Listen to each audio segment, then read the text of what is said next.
Assalamualaikum warahmatullahi wabarakatuh. Saya Kamarudin Aziz dari pelakita.id. Pagi ini saya dapat kesempatan yang luar biasa. Jadi surprise karena menginap di Hotel Bukit Kenari, Kota Parepare. Saya ingin check out. Giliran mau cari kendaraan untuk ke pelabuhan, tiba-tiba ada yang kode-kode.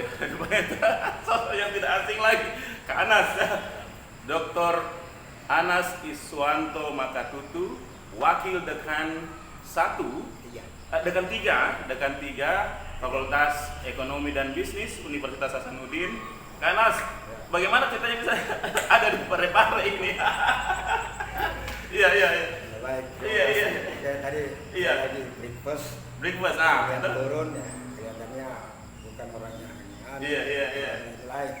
Orang lain. Makanya saya kode, Iya. cuman mungkin jarak agak jauh. Iya. Jadi 2-3 kali saya kode baru balik. Saya lihat ini. Jadi alhamdulillah. Iya, alhamdulillah. Rupanya kesimpulannya ini kita berdua ada di mana-mana. Ada di mana-mana. Saya suka merekam gambar, saya suka bikin podcast, dan beliau suka mengkonser. Ya, teman-teman sekalian, tentu saya harus memanfaatkan kesempatan ini untuk menanyakan keadaannya Kak Anas. Beliau adalah salah satu sorry to say Kak Anas, idola saya karena beliau sangat antusias mengurus IKASMAN sama Makassar 2 periode nih. Iya, 2 periode, kemudian senang mengetahui kalau beliau adalah WD3 FEB ilmu ekonomi ya. Ekonomi ya. FEB. Fakultas ya. Kanas, Ya. cerita dong. Ya. Ini ke Parepare dalam rangka apa? Bentuk konser apa ini? Ini bahaya kalau dilihat pada kan ini. Bahaya ini. Pedesin nah. Iya, jadi Oke. kan salah satu tugas dosen itu tanggung jawab dosen adalah di bidang pengabdian masyarakat. Oh, ada masyarakat. Ya, dan ya disitulah kesempatan kita untuk kira-kira mentransfer knowledge teman-teman gitu ya. Dan alhamdulillah saya diundang selama 2 hari ini di Parepare.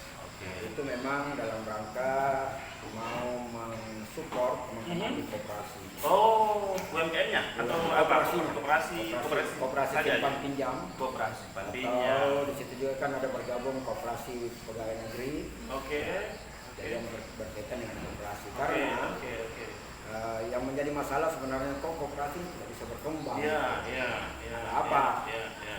Jadi memang tingkat kompetisi di lembaga keuangan non bank mikro ini memang agak berat. Oke. Kita tahu ada BPR, ada beberapa lembaga pembiayaan. Iya.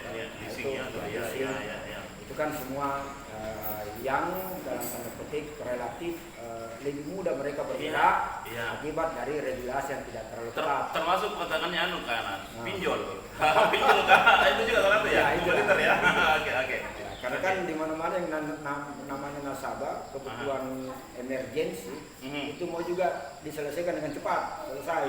Oke. Padahal kan yang namanya koperasi atau namanya BPR gitu, tentu ada administrasi yang harus dilakukan. Itu butuh beberapa waktu. Iya. Ada lokasi dari members untuk misalnya mengisikan untuk operasional atau apa. Ya. Tapi jika demikian adanya, kenapa Pemda masih berharap koperasi sementara challenge-nya ada banyak? Apa yang bisa dilakukan? Ya, karena kan koperasi itu adalah bagian pembinaan yang harus dilakukan oleh Pemda. Ya. Kan kita kembali lagi, memang koperasi ya istilah satu guru memang pembinaan. Iya. Jadi tidak bisa dipungkiri itu masih ada. Koperasi masih dibutuhkan. Koperasi dibutuhkan, Aha. dibutuhkan atau tidak dibutuhkan, tapi dia masih ada. Kan? Dia eksis gitu ya. Oke. Apalagi kan kalau di Sulawesi Selatan ada memang beberapa koperasi yang relatif bagus dan mereka tetap membuka cabang di daerah-daerah. Nah, memang ada salah satu cabang di sini. Nah, jadi yang diperkuat sebenarnya ini sekarang adalah bagaimana dia memahami bahwa ada resiko. Ada manajemen resiko. Ada risiko ya. Apakah itu resiko kredit, misalnya kredit itu tidak kembali, resiko kepatuhan terhadap aturan, resiko strategi lainnya, termasuk resiko terhadap bagaimana yang membuat koperasi ini menjadi memang sesuatu yang dibutuhkan. Karena kita tahu kalau kita bicara koperasi kan. Iya. Banyak sekali contoh bahwa tapi kalau mendengar tadi ada beberapa juga yang survive dengan layanannya luar biasa. Saya ingat seperti koperasi dulu waktu kita diskusi itu Balokta di Toraja, kemudian itu ada berkat, ya. Itu Kanas yang kayak gitu, koperasi yang dia survive, langgeng itu sebenarnya apa kuncinya? Kita sudah kaji. Iya, kalau kita bicara yang lembaga keuangan mikro, yang lembaga keuangan bank yang mikro, yang paling utama itu sebenarnya adalah memang sense of belonging, memang rasa memiliki dari koperasinya itu sendiri, pengurus, dan itu harus semua, bukan saja pengurusnya, anggotanya juga begitu, karena koperasi tidak bisa bergerak kalau tanpa partisipasi anggota. Jadi sebenarnya dia akan menjadi tinggal dikemas ini, tinggal dikemas, kemudian kita dia branding juga menyampaikan bahwa ini ada lembaga yang memang kalau toh untung kita untung bersama. Saya jadi saksi itu. Jadi begini Kanas juga. Ini untuk teman-teman kan saya di LSM sudah kurang lebih 20 tahun dan saya termasuk melihat bahwa intervensi pemerintah itu bukannya malah membuat koperasi lebih berdaya, malah kadang-kadang runyam ini. Kita baca nggak itu bahwa semakin intervensi pemerintah semakin tidak bagus. Itu yang benar. Itu yang ini yang sebenarnya biasa diborong sama teman-teman sama Pemda. Teman-teman koperasi. Bilang balik itu, jangan tanganmu sekarang begini. Karena ketika selalu begini, maka pastilah itu tidak membuat tanggung jawab besar gitu, karena selalu ada harapan. Jadi barangkali insentif yang dilakukan oleh pemerintah mestinya harus kita kaji. Itu memang masih perlu. Apa itu malah tidak membuat ketergantungan koperasi dengan dana-dana yang seperti itu, sehingga mereka tidak berpikir untuk bergerak secara profesional saya kira itu salah satu. Jadi dari sisi kebijakan tadi kan kita bilang ada banyak challenge-nya, ada banyak kompetitor. Itu menurut kita apa yang perlu dibenahi? Apakah capacity building untuk pengurus dan anggota, atau memang ada kebijakan khusus untuk? Kalau saya lihat selama ini memang capacity building yang lebih penting. Itu dulu yang pertama. Kalau itu sudah bagus, nama baik sudah ada, kemudian dikelola secara profesional. Karena ini juga kesulitan SDM. Kalau saya tanya mahasiswa saya yang sudah selesai, kalau saya suruh memilih antara mau kerja di bank, BPR maupun koperasi, saya kira mohon maaf, pilihan terakhir itu ada pada koperasi. Jadi memang terakhir seleksi alam sudah begitu. Jadi memang berat di dalam bagaimana pengembangan SDM. Oke, Kanas, menarik. Capacity building untuk pengurus, untuk siapapun yang ada dalam koperasi ini supaya ini menjadi syarat bahwa harus tumbuh dari dalam itu sebelum berharap dari luar. Oke, insentif bisa menjadi persoalan kalau tidak dimanage dengan baik. Nah, Kanas, Unhas punyakah semacam unit kajian kah atau lembaga kah yang ngurusin koperasi? Secara spesifik tidak. Tidak. Tapi kalau untuk mata kuliah itu di ekonomi masih ada. Dengan koperasi itu sudah lama, sudah puluhan tahun itu ada. Cuman memang yang khusus semacam puslitbang yang memonitor koperasi itu memang tidak ada. Yang ada itu jauh lebih kepada memang UMKM. Misalnya Unas punya inkubator. Kita punya inkubator. Itu unit kajian atau semacam pendampingan? Dia seperti UPT inkubator.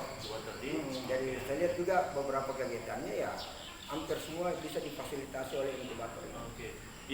Teman-teman sekalian, kemarin saya sempat menyentil Kanas waktu saya di Pindrang. Jadi ada alumni atau beliau diangkat jadi ASN di Pindrang, bekerja di DPMPTSP, Dinas Modal, dan seterusnya itu.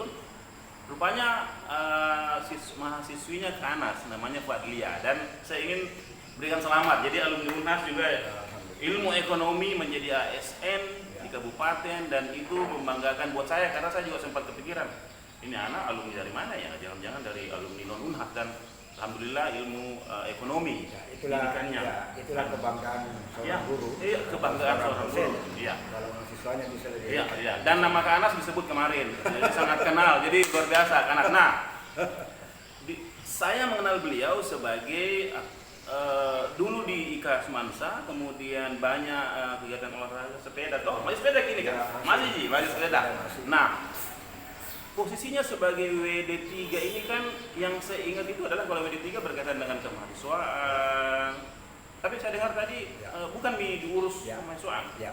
Cerita dulu kan? Ya, jadi ada nomenklatur baru di UNAS itu Aha. bahwa pemahasiswaan itu pindah ke bergabung dengan akademik. Jadi dia ada di PD1.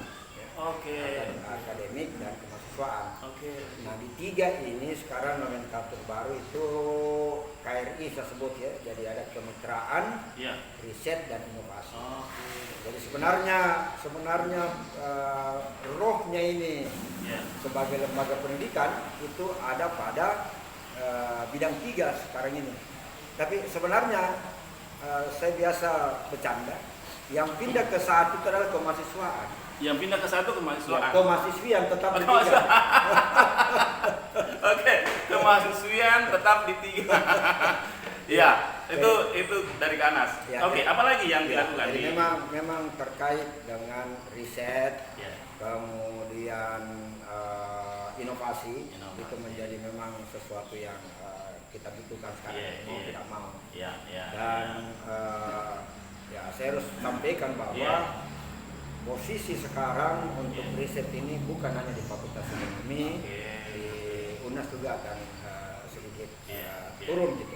Iya, iya. Nah, Oke. ini memang ketika kita bicara publikasi, kan itu kita diperhadapkan kepada kualitas atau kuantitas gitu. Oke. Nah, sebenarnya UNAS sudah mendorong di kualitas kan. Ya? Kualitas. Ya, jadi kalau misalnya Ya, di ya. Scopus itu kadang kan Q4 sampai Q1. Iya, iya, iya. UNAS ini mau mendorong kita lebih berkualitas, berarti Oke. masuklah di Q1, Q2. Iya. Tetapi itu tidak mudah untuk masuk ke situ. Oke. Nah, sedangkan untuk rankingan ini Iya. itu tidak dilihat dari kualitasnya, dilihat dari kuantitasnya. Intensitasnya. Jumlah. Oh, jumlah. Oke, Jumlah. Oke. Nah, sekarang kita minggu lalu kita rapat ini memang juga seperti ini sebenarnya mission impossible ini karena Oke. target UNAS itu sekitar 2000 publikasi, sekarang masih di angka 500. Oh. Dan hanya oke, kita oke. butuh 3 bulan ini. Target yang 2000 ini yang tahun ini atau yang sebelumnya? Tahun ini, Tahun ini. 2022. Oke. So far sampai September Iya. kurang lebih 500. Kita perlu 3 bulan lagi nih. Makanya saya bilang tadi mission impossible. Oke, oke. Masalahnya adalah yang kita jaga ini jangan sampai malah swasta lebih tinggi. Iya. Ya kan ya dalam tanda petik ya sedikit memalukan. Yang tadi tapi Kak, yang 2000 ini jurnal ya, bahasa Jurnal. Oke. Publikasi ilmiah Publikasi ilmiah. untuk 2022. Oke, teman-teman, jelas sekali bahwa ada ekspektasi untuk menghasilkan 2000-an jurnal atau ya publikasi Sesuai ilmiah target. target tahun Target, ini. target. Dan menurut Kana, so far until September itu 500-an. Ya. Nah, ini Kana masalahnya di mana? Bottleneck-nya di mana ini? Iya. Jadi sebenarnya kita semua sudah berbuat, ya. Sudah berkuat. Iya. Fakultas juga sudah berbuat, sudah mendorong dosen untuk Oke, melakukan oke. riset. Kemudian Aha. setelah riset kan itu outputnya adalah publikasi ilmiah Publikasi ilmiah, atau iya, iya. jurnal gitu ya. Iya, iya. Di Fakultas Ekonomi juga sudah ada, kita Mhm. sudah mendorong itu, kita kasih insentif. Iya. Di UNAS juga sudah ada, Oke. malah saya dengar juga insentifnya sudah ditambah. Aha, Ya. aha. Tetapi faktanya Aha. jumlah publikasi ilmiah juga ini tidak signifikan bertambahnya. Oh. Jadi memang kita lagi pelajari ini. Kemarin kita ketemu dengan LPTM yang memang Ya, ya. tugas khusus di situ. Iya. Kemudian WR4 yang membidangi memang bos saya di bidang. Prof. Adi mulai Ya. ya. Ya, ya. Dan UNAS kan sudah punya juga itu lembaga yang mengurusi ini. Jadi Oke. semacam inkubator itu Yang bisa PMC. memfasilitasi Ya, sampai PMC. provinsi namanya. Iya, jadi akhirnya kita coaching sekarang ini. Oke. Jadi walaupun saya bilang tadi misi impossible ini, Iya. tapi ya masih ada waktu. Iya, iya. Kita coba karena yang kita jaga adalah jangan sampai kita terlempar, Oh. ya, terlempar dari rata-rata yang ada. Iya, iya. seperti yang saya sebut tadi, Oke. bukan berarti kualitas kita tidak kejar, tapi sekarang dulu kuantitas dulu, Iya, dan iya. supaya secara jumlah Iya. itu kita bisa masih tidak terlempar dari luar. Oke. Nah, ini saya kira ini persoalan Iya, serius. challenge untuk semua saya kira ya, bukan hanya untuk FEB kan. Oke, karena saya menarik tadi. Jadi faktor yang memotivasi akademisi untuk meresearch, kemudian menulis, kemudian menelaah dan seterusnya itu kan sesuatu yang tidak mudah ya. Pertama, kita juga sibuk mengajar, betul. Kemudian kayak kita ini kan sering konser ini. Beliau sering konser soalnya. Jadi kita sendiri, kita sendiri Skopusta atau apa sampai berapa nih? Ya, alhamdulillah kalau kita bicara di ekonomi dengan Iya. kesibukan yang ada, Nah, ya. saya masih masuk di 10 besar. Oh, 10 besar. Persen gitu. Karena Oke. kan ini terukur. Oke. Kita bisa, Anda bisa masuk, kita bisa masuk di Sinta, itu Oke. clear. Oke. Nanti kita masuk di Google Scholar, Scholar, ah. itu jelas gitu. FEB ini atau ilmu ekonomi? FEB. Masuk 10 besar Ki? Ya, Luar biasa kalau begitu. Alhamdulillah ya. Oh, Oke, Kak Anas, kalau saya yang sering ke lapangan itu pasti berpikir Kak Anas gampang lah cari topik kan, Ya. gampang cari tema-tema yang kemudian ditulis toh, UMKM, kooperasi, kemudian bagaimana perencanaan pengembangan ekonomi daerah, itu kan sering. Saya konser ke Bank Indonesia misalnya atau ke BUMN, beliau jagonya, sering jadi konsultan di Papua, Maluku. Saya ikuti timeline beliau, jadi ada banyak sumber, ada banyak bahan, ada kesungguhan untuk menulis ya banyak gitu toh. Ya. Oke. Nah ini ada target khusus misalnya untuk FEB sendiri, kita fokus di FEB Iya, kira-kira. iya. FEB itu kan memang tiap tahun Ah. ada IKU di UNAS itu memang harus disepakati oleh pimpinan fakultas dan tanda tangan di depan. Oke, oke. Jadi kalau ekonomi itu target 10 publikasi. Oh. 80 publikasi untuk tahun 2020. 80 publikasi 2022. 22 ini. Tinggal waktu kurang lebih 3 bulan. 3 bulan. Berapa nih yang sudah Nah, itu tercatat? saya tidak berani menyebut. Tidak berapa menyebut? Ya, Iya. tapi pasti masih jauh dari itu. Masih jauh. 80 targetnya masih jauh ke Anas ini. Ya. Mungkin karena kita baru jadi WD3 di. Ya, baru dan langsung dapat tanggung jawab yang luar biasa Iya, di sana. iya, makanya saya bilang ke Anas tadi kalau misalnya butuh di topik, tema atau teman-teman mau menulis kan tinggal tunjukkan.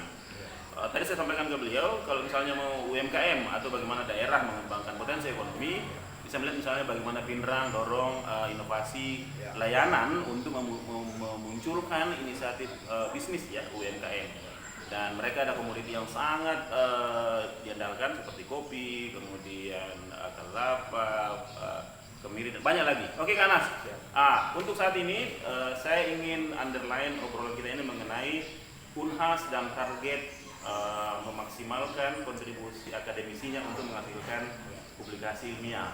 Apa yang kita ingin bilang sebenarnya ke depan ini, apa-apa yang mesti disiapkan, dibenahi oleh Unhas dan akademisi? Ya, karena kita tidak bisa pungkiri bahwa perankingan baik nasional maupun internasional itu salah satu indikator yang paling besar persentasenya adalah publikasi. Ya. Nah, publikasi ini kan muncul dari riset. Nah, riset, kemudian outputnya adalah di publikasi. Ya. Kemudian kalau publikasi jalan, bisa dilanjutkan dengan hakinya. Hak kekayaan intelektualnya bisa masuk juga ke buku.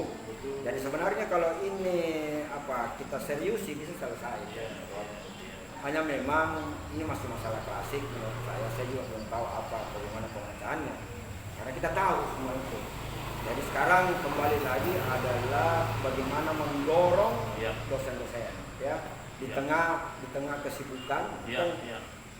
Karena kesibukan dosen itu apalagi yang pejabat struktural kesibukan dosen itu tidak hanya sekedar mengajar gitu. Banyak yang lain termasuk sebenarnya ya saya mesti katakan akreditasi itu di tingkat nasional yang harus kita bikin boran itu juga membutuhkan Sources ya, waktu ya. Sudah itu tentu kita didorong lagi untuk internasional. Kebetulan alhamdulillah saya sudah kerja itu waktu saya di S3 kan kita sudah akreditasi internasional untuk FIBA itu di Jerman. Itu juga kan setahun Pak kita kerja. Jadi banyak tambahan dalam tanda petik pekerjaan yang dibebankan ke dosen, sehingga memang tersita banyak waktu Ya. sehingga kemungkinan untuk melakukan riset-riset itu agak terganggu. Ya. Ya. Tapi tidak berarti bahwa tidak. Tidak bisa ya. Seandainya bisa dimanfaatkan dengan kan kita punya mahasiswa, Pak.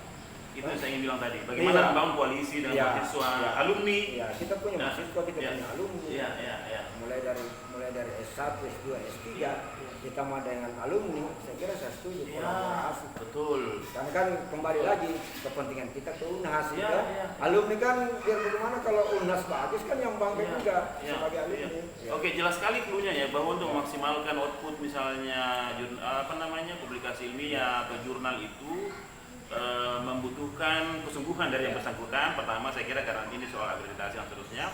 Tapi yang menarik adalah karena saya mengatakan kolaborasi ini menjadi penting ya. Melibatkan mahasiswa itu kan boleh gitu, Boleh. riset toh, melibatkan alumni Ya. dan temanya pun bisa beragam ya. Di KUNAS misalnya itu kan ada banyak UNAS. Betul. Siapsiagaan bencana, Betul. UMKM, banyak sekali dan ini bisa diinisiasi dari berbagai ide ya. Oke, karena Saya tambah lagi satu, Iya, iya. sesuai dengan bidang saya, Iya. kemitraan. kemitraan, Saya partnership. butuh, iya, partnership gitu Oke. ya. Silahkan datang atau hubungi saya pasti akan datang. Iya, iya. Kita akan untuk awal ini ya, apa boleh buat saya buru dulu kuantitas dulu ya. Oke. Jumlah kita Oke. perbanyak dulu Iya. kerjasama. Iya. Mungkin tahun berikutnya kalau kita bicarakan adalah kualitas Iya. dari yang penting Iya, penandatanganan aja iya, dulu betul, betul, ya betul, kita betul. coba saja dulu Iya, itu. iya. Nah, saya target juga karena ekonomi akan di Oktober ini. Oktober ini dia sebenarnya. Ya, Ya, saya, oke. termasuk saya kesini nih sebenarnya salah satu mau jajaki juga Ah. dengan kerjasama. Mungkin di UNAS sudah ada MOU ke Ya. Pemkot ya. Ya, ya. Nah, kita kan di tingkat fakultas ya MOA-nya atau PKS-nya. Nah, ini saya sudah bicara sama Dinas Tenaga Kerja Iya. dan mudah-mudahan oke, kita undang dia. Jadi saya target 10 lah kita Oke, start awal ini. oke.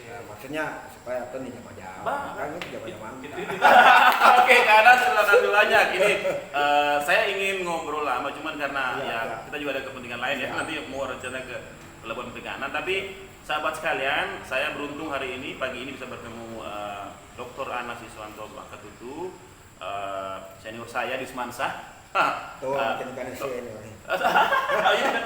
Iya, beliau akrab dengan kami karena sering menyebut dirinya sebagai pekonser ya. Sering tampil di banyak event pelatihan, lokakarya, seminar. Beliau memang ahlinya. Saya juga mendoakan supaya Kak Anas bisa segera profesor. Saya mau dukung Ki untuk paling tidak kalau ada jurnal atau apa yang kita Ya. publikasi atau buku, Terima kasih. siap menjadi editornya atau menjadi bagian dari editor. Ya. Baik, sahabat sekalian, pelajaran penting untuk kita adalah bahwa UNHAS tetap punya optimisme, Ya. memaksimalkan produksi jurnal, Ya. publikasi Publikasi ilmiah. ilmiah, ya. Dari target 2000 itu kita doakan supaya 3 bulan ke depan Bisa. UNHAS bisa, akademisnya bisa Kita menghasilkan. optimis, bisa. Kita optimis. Oke, Kak Anas terima kasih banyak. Ya.